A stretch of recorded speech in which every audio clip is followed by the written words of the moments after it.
ಉಪಮನ್ಯುವಿನ ಕತೆ. ಬಹಳ ಹಿಂದೆ ತುಂಗಭದ್ರಾ ನದಿ ತೀರದಲ್ಲಿ ಧೌಮ್ಯರೆಂಬ ಗುರುಗಳ ಆಶ್ರಮವಿತ್ತು. ದೂರ ದೂರುಗಳಿಂದ ಶಿಷ್ಯಂದಿರು ಅಲ್ಲಿಗೆ ಅಧ್ಯಯನ ಮಾಡಲು ಬರುತ್ತಿದ್ದರು. ಅವರಲ್ಲಿ ಉಪಮನ್ಯು ಎಂಬ ಶಿಷ್ಯನು ಆಶ್ರಮದ ಗೋವುಗಳನ್ನು ಕಾಯುವ ಕೆಲಸ ಮಾಡುತ್ತಿದ್ದ. ಒಂದು ದಿನ ಗುರುಗಳು ಉಪಮನ್ಯುವನ್ನು ಕರೆದು, ಶಿಷ್ಯ ಉಪಮನ್ಯು, ದನ ಕಾಯುವ ಸಂದರ್ಭದಲ್ಲಿ ನಿನಗೆ ಹಸಿವಾದರೆ ಏನು ಮಾಡುತ್ತೀ ಎಂದು ಕೇಳಿದರು.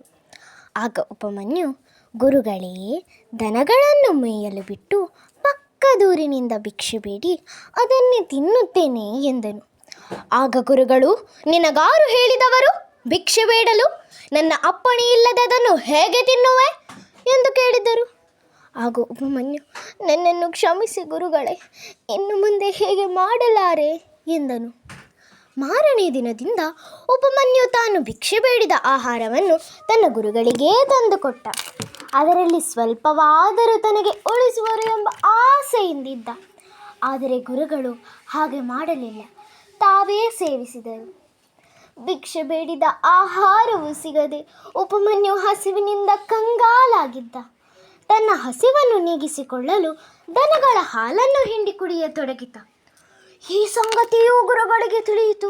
ಗುರುಗಳು ಉಪಮನ್ಯುವನ್ನು ಕರೆದು, ಉಪಮನ್ಯು, ನಾವು ಆಶ್ರಮದಲ್ಲಿ ಗೋವುಗಳ ಹಾಲನ್ನು ಹಿಂಡಿ ಕೆಚ್ಚಲಿನಲ್ಲಿ ಸ್ವಲ್ಪ ಬಿಡುತ್ತೇವೆ. ಅದು ಕರುಗಳ ಸೊತ್ತು. ಅದನ್ನು ನೀನು ಕುಡಿಯುವುದೇ?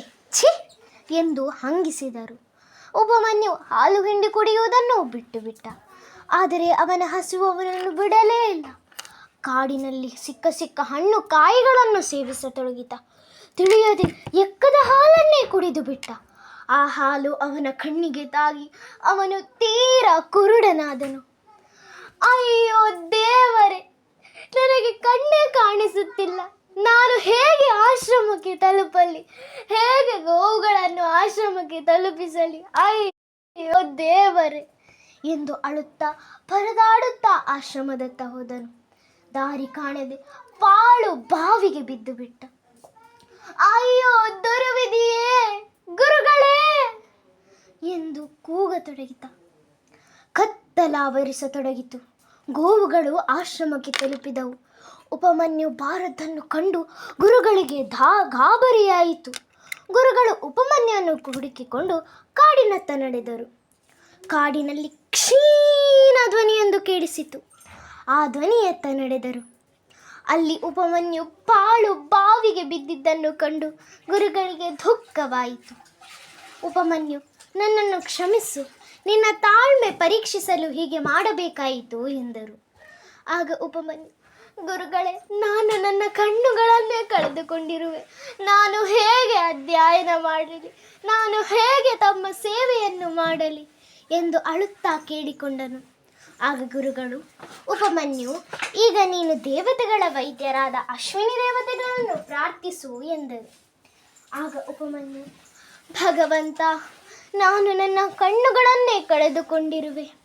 ನನ್ನ ಮುಂದಿನ ಜೀವನಕ್ಕೆ ನೀವೇ ದಾರಿ ಅನುಗ್ರಹಿಸಿ ಎಂದು ಬೇಡಿಕೊಂಡನು.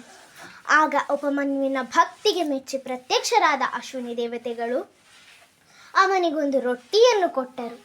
ಉಪಮನ್ಯು, ಇದನ್ನು ಸೇವಿಸು, ನೀನು ಕಣ್ಣನ್ನು ಹಿಂಪಡೆಯುವೆ ಎಂದರು. ಆಗ ಉಪಮನ್ಯು, ಇಲ್ಲ ಇಲ್ಲ, ನಾನು ನನ್ನ ಗುರುಗಳ ಅಪ್ಪಣೆ ಇಲ್ಲದೆ ಏನನ್ನೂ ತಿನ್ನಲಾರೆ ಎಂದನು. ಆಗ ಅಶ್ವಿನಿ ದೇವತೆಗಳು ಸಂತೋಷಗೊಂಡು ಉಪಮನ್ಯುವನ್ನು ಅವನ ಗುರುಗಳ ಬಳಿ ಕರೆದುಕೊಂಡು ಹೋದರು. ಆಗ ಗುರುಗಳು, ಉಪಮನ್ಯು, ನೀನು ನನ್ನ ಪರೀಕ್ಷೆಯಲ್ಲಿ ತಾಳ್ಮೆಯಿಂದ ಗೆದ್ದಿದ್ದಿ. ನಿನಗೆ ನನ್ನ ಸಕಲ ವಿದ್ಯೆಯನ್ನು ಧಾರೆ ಇರುತ್ತೇನೆ. ನಿನಗೆ ಶುಭವಾಗಲಿ ಎಂದರು. ಆಗ ಉಪಮನ್ಯು ಕೂಡಲೇ ಆ ರೊಟ್ಟಿಯನ್ನು ಸೇವಿಸಿದ. ಅವನಿಗೆ ಕಣ್ಣು ಕಾಣುವಂತಾಯಿತು. ಅಯ್ಯೋ ಅಯ್ಯೋ, ನನಗೆ ಕಣ್ಣು ಕಾಣಿಸುತ್ತಿದೆ, ನನಗೆ ಕಣ್ಣು ಕಾಣಿಸುತ್ತಿದೆ. ಧನ್ಯವಾದಗಳು, ಧನ್ಯವಾದಗಳು ಅಶ್ವಿನಿ ದೇವತೆಗಳೇ, ನನಗೆ ಪುನರ್ಜನ್ಮ ನೀಡಿದ್ದಕ್ಕೆ ಧನ್ಯವಾದಗಳು ಎಂದನು. ನನಗೆ ಆಶೀರ್ವದಿಸಿ ಎಂದನು. ಆಗ ಅಶ್ವಿನಿ ದೇವತೆಗಳು ಅವನಿಗೆ ಆಶೀರ್ವದಿಸಿ ಅಲ್ಲಿಂದ ಅದೃಶ್ಯರಾದರು. ಕಥೆಯ ನೀತಿ: ತಾಳಿದವನು ಬಾಳಿಯಾನು. ದೇವರ ಪರೀಕ್ಷೆ ನಿಶ್ಚಿತ. ತಾಳ್ಮೆ ಸಹನೆ ಇದ್ದರೆ ಯಶಸ್ಸು ಖಚಿತ. ಕಥಾಲೋಕದಲ್ಲಿ ವಿಹರಿಸಿದ ತಮಗೆಲ್ಲರಿಗೂ ಧನ್ಯವಾದಗಳು.